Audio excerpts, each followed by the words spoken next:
Good morning, Serendipity students. Miss Carla here. The ladybugs this week are talking about fairy tales, and so I thought it would be fun to read to you a favorite of mine. It's called Strega Nona.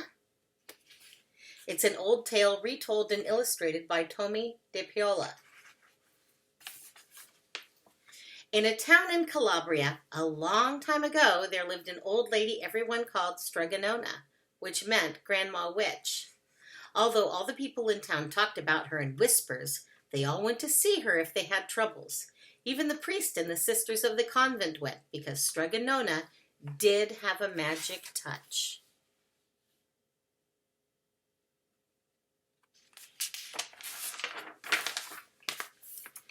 She could cure a headache with oil and water and a hairpin. She made special potions for girls who wanted husbands. And she was very good at getting rid of warts. But Strega Nona was getting old, and she needed someone to help her keep her little house and garden. So she put up a sign in the town square.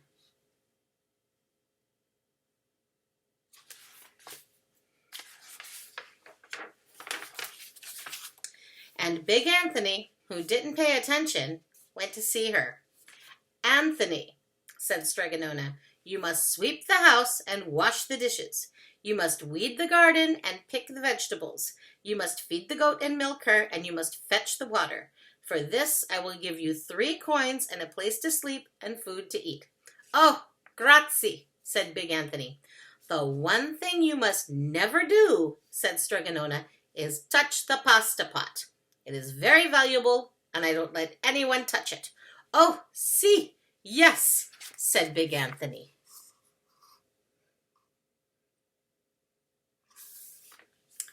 And so the days went by. Big Anthony did his work, and Strega Nona met with the people who came to see her for headaches and husbands and warts. Big Anthony had a nice bed to sleep in next to the goat shed, and he had food to eat.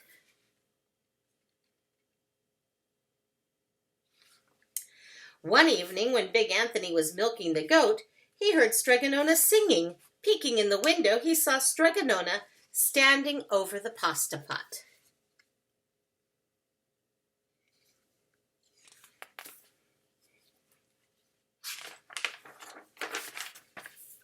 She sang, "Bubble, bubble, pasta pot, boil me some pasta nice and hot.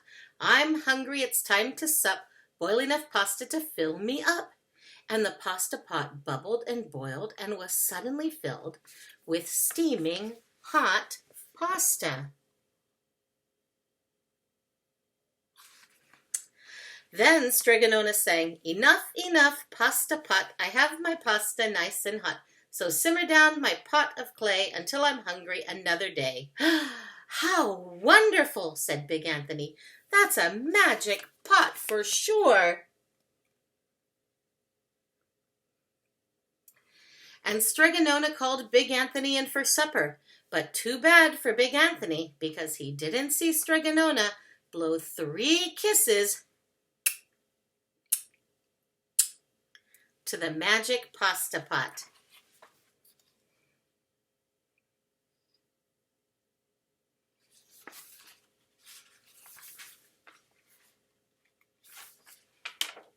And this is what happened. The next day, when Big Anthony went to the town square to fetch the water, he told everyone about the pasta pot.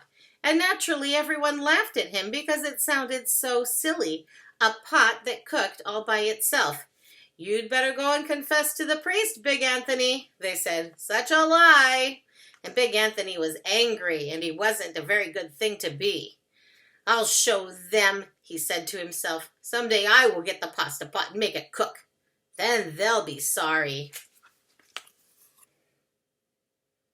He looks angry there, doesn't he? He is not very happy.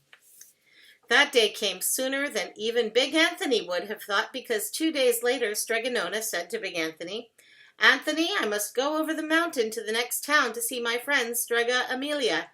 Sweep the house and weed the garden. Feed the goat and milk her, and for your lunch there are some bread and cheese in the cupboard. And remember, don't touch the pasta pot."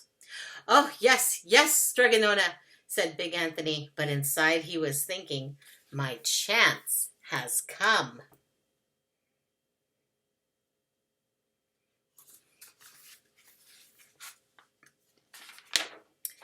As soon as Strega Nona was out of sight, Big Anthony went inside, pulled the pasta pot off the shelf, and put it on the floor. "Now, let's see if I can remember the words," said Big Anthony. And Big Anthony sang, "Bubble, bubble, pasta pot, boil me some pasta, nice and hot. I'm hungry, it's time to sup, boil enough pasta to fill me up." And sure enough, the pot bubbled and boiled and began to fill up with pasta. "Aha!" said Big Anthony, and he ran to the town square, jumped on the fountain, and shouted, "Everyone get forks and plates and platters and bowls. Pasta for all at Strega Nona's house. Big Anthony has made the magic pasta pot work." Of course, everyone laughed, but ran home to get forks and plates and platters and bowls, and sure enough, when they got to Strega Nona's, the pasta pot was so full, it was beginning to overflow.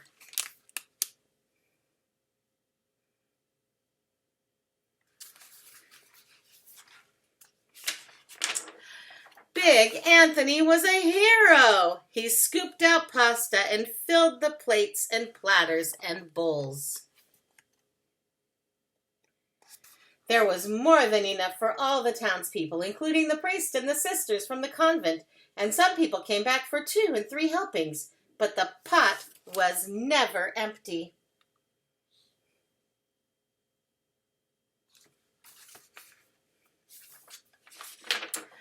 When all had had their fill, Big Anthony sang, "Enough, enough, pasta pot, I have my pasta nice and hot. So simmer down, my pot of clay, until I'm hungry another day." But alas, he did not, what? He did not blow the 3 kisses.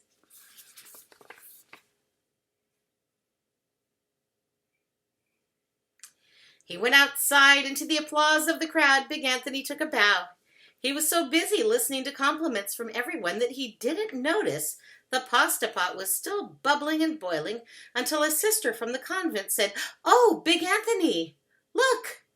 And the pasta was pouring out of the pot all over the floor of Strega Nona's house and was coming out the door.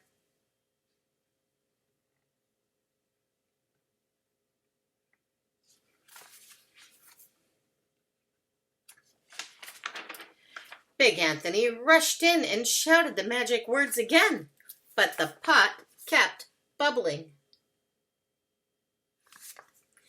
He took the pot off the floor, but the pasta kept on pouring from it.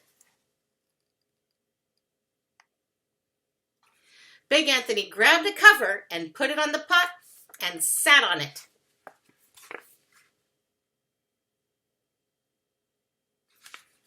But the pasta raised the cover and Big Anthony as well and spilled on the floor of Strega Nona's house.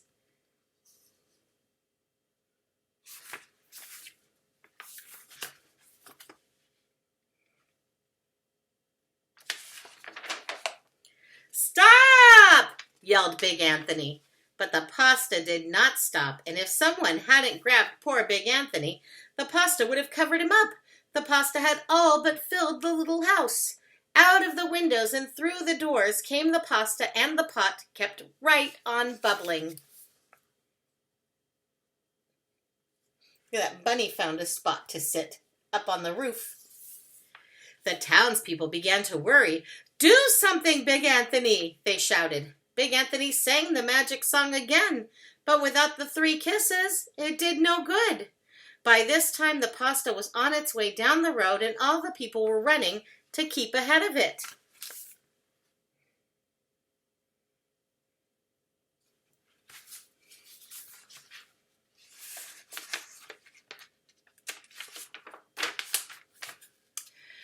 "We must must protect our town from the pasta, shouted the mayor. Get mattresses, tables, doors, anything to make a barricade. But even that didn't work. The pot kept bubbling and the pasta kept coming.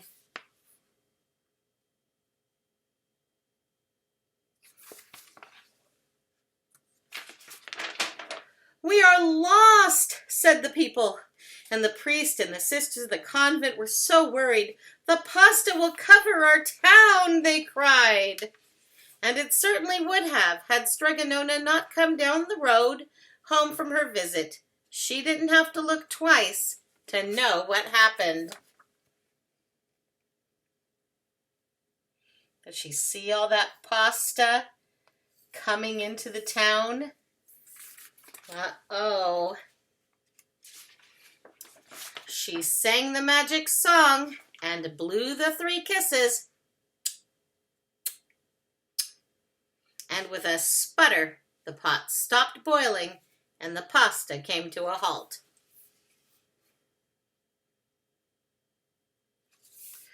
Oh, grazie, thank you, Strega Nona, the people cried. But then they turned on poor Big Anthony. String him up, the men of the town shouted.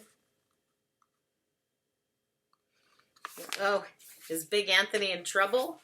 I think he's in a lot of trouble. Now wait, said Strega Nona. The punishment must fit the crime. And she took a fork from a lady standing nearby and held it out to Big Anthony. All right, Anthony, you wanted pasta from my magic pasta pot, Strega Nona said, and I want to sleep in my little bed tonight. So, start eating.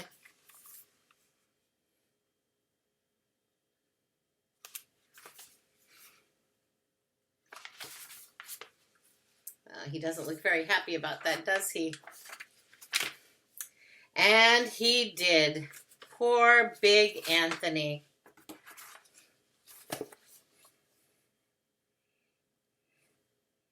Oh, is that a lot of pasta to eat?